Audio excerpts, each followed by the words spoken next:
Hi, my name is Giuseppe Nocera, and today I will talk about rethinking social media business. Recently, it caught my attention the episode between President Donald Trump and Twitter's head of integrity, Joel Roth, regarding the way how Twitter and other major social networks are determining whether the president tweets are true or false. This is actually done by Twitter using its fast check policy.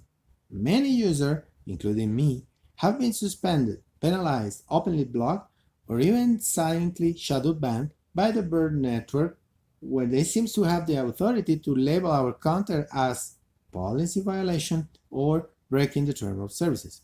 I will go straight to the point. We cannot consider anymore these platforms such as Facebook, YouTube, Instagram, and Twitter just a social network. Like it or not, they have become the new mass media, and also with an unprecedented difference interaction. Communication environment has been historically a strategic industry of national interest. It is a very sensitive issue. Traditionally, the mass media in every country have an external controller who is not part of the company, usually a government department. This means a third party institution. Clearly, these platforms like Twitter and Facebook are social networks, but from the moment they become most used communication platform, when they have more impact than traditional mass media, and when they have the power to influence people in both social and political behavior, for instance, election, at that precise moment, they stop being social networks and immediately they become a mass media.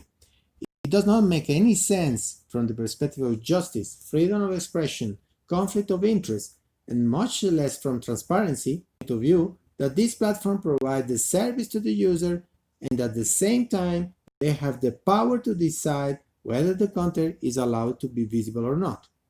You probably will ask, when did the problem arise? Well, just when you open your account by downloading the cell phone app or by registering in the microblog with your browser.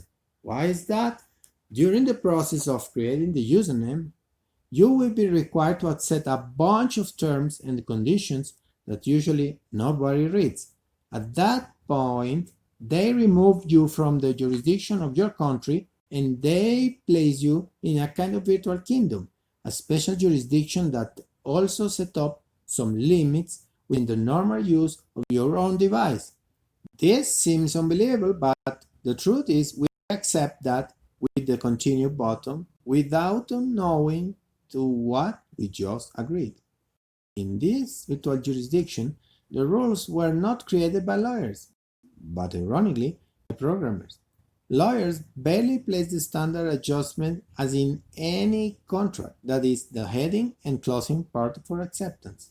But the core of this new jurisdiction was created by computer science people, many of them young people who do not have the vision nor the experience to understand the geopolitical interest framework and neither the comprehension of the electoral fraud process. The results are just in front of our eyes. In 16 years, Facebook has received less than 100 lawsuits, and generally, these cases remain unresolved due to lack of connectivity with the local jurisdiction. Now, this virtual jurisdiction model that I'm talking about, it is harmful contract clause with the clearly a prejudice for the user is not something new. In fact, the subject is quite old. Remember, from the beginning of the new millennium, when people began to use voice over internet, such as Skype services, we have been accepting terms that no one read. For instance, the person authorizes that his or her computer become an intermediary data exchanger used by other users. In simple words, your computer is being hacked by a theoretical noble reason, sharing your resources. Nobody seems to be bothered. It is an unknown price you pay to receive free calls. Probably you also notice that your computer is a little bit overloaded. So what's the point? In the last 20 years, we have become used to accept terms and conditions without any analysis. With the old voice and video over internet applications, the political and social impact wasn't relevant. But today, These misnamed social networks have the power to shape both social and political behavior.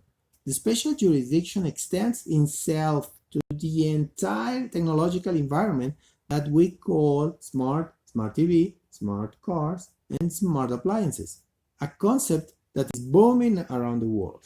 This technological evolution has enabled the international commerce of both goods and services.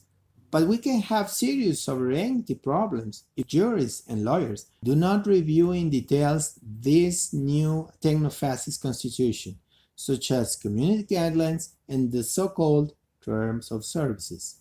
Sadly, technology evolves faster than legislation. In order to solve this legal void, we have to start considering social media as mass media and analyze the 4 points we mentioned at the beginning: conflict of interests, transparency processes, and the two most important, justice and freedom of expression.